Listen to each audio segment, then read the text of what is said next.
Ross Katz of Rooster's Kitchen is joining us from, not Rooster's Kitchen, from his own kitchen. Good morning, Ross. Morning. How's it going? I'm good. How are you? Oh, not bad. All right. Appreciate it. Appreciate you taking the time. So, man, this rosemary, you do everything in a manner that I think is uniquely you. And it's like, I think I could pick a Rooster's Kitchen recipe off a whole pile of menu items, because I just know that you always have like a backstory to it. You put your own unique twist on it. Talk to me about this rosemary and caramelized onion biscuits and gravy. So we are rolling out our brunch menu. We just started that a couple weeks ago in the restaurant, trying to get back to our normal operations and kind of getting back to where we were before the shutdown and all that.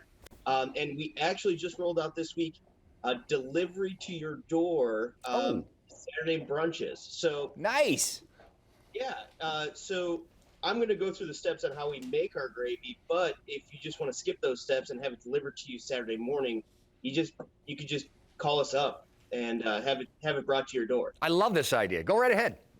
Yeah. So we started with the regular biscuits and gravy, and we started working backwards. And basically, we thought, okay, well, we need a vegetarian option, and we tried a couple different things, and we came down with the simplest one was caramelized onions. And so I had some onions that I chopped up, about a half of a large onion, caramelizing here for, I don't know, probably about a half hour or so. So it really gets down nice and jammy and really sweet. And so I had that going. And while that was going this morning, I had my biscuits. So I started off with really cold butter. I leave my butter in the freezer before I start making biscuits. Oh, okay. Because, cold butter really gives you those great layers, those great flakes. Like, hopefully you can kind of see it on my phone. Oh yeah, very much so. Oh yeah. So I took that, put it on a box grater, and grated it in. I also really like to use like a KitchenAid or something along those lines, and it helps really get the butter incorporated. But you don't really want to work it too much, because you know those really doughy, chewy biscuits. Yes. We're trying to avoid that. We're trying to go for those really light and fluffy biscuits. You want to get that space. You need that air in there. Exactly. And that's what frozen butter or frozen fat or really cold fat that you're using there really helps out with. So really, right out of the freezer, I grate it over the flour and work it in. And that actually works out really great because it incorporates that butter with the flour really quickly without warming it up too much and without having to handle it too much. So had that baked those off early this morning. And then we're assembling our gravy, which is real quick. It's a country gravy. The only thing that was long about it was the caramelized onions. So I started those earlier, and I'm going to add in about a third of a cup of flour. And I also had caramelizing with those onions was about 2 tablespoons of whole butter, unsalted butter preferably. I always like to add my salt after the fact, so you can add it to taste. But whatever you got in the house, really. I'm doing this one from at home, so I had unsalted butter. I used unsalted butter. Makes sense. But yeah. Yep. So just kind of toasting that in the pan with that butter. I'm going to give it a nice good pinch of salt and a lot of fresh cracked pepper. One more. There you go. And so we're trying to get a little bit of that raw flour taste out of that. So we're cooking it down in the butter. Turn up my heat just a bit. And then I'm going to add in 2.5 cups of whole milk.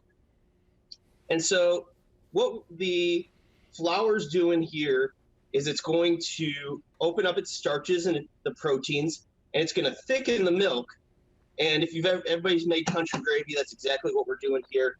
And actually, if you remember, I don't know, maybe a year back, we made cheese sauce. This is the base for bechamel. Okay. This is a cream sauce, one of the mother sauces.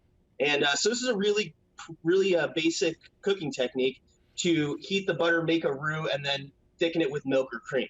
And really, that's about it. I like to add maybe a scoop of sour cream because I like a little bit of tang. Oh, yeah. Cayenne or even some nutmeg is really great in this. But that's about all you have to do with this. It's all about the ingredients and the execution when it comes down to it. Now, so the brunch packs are happening Saturday mornings. People go to the website to order those in advance? Yep. Head to our website, roostersindy.com.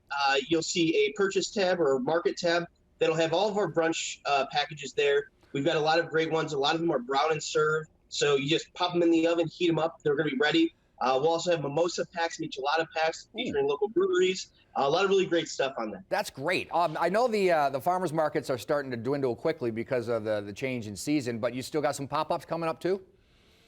We are working on some pop-ups.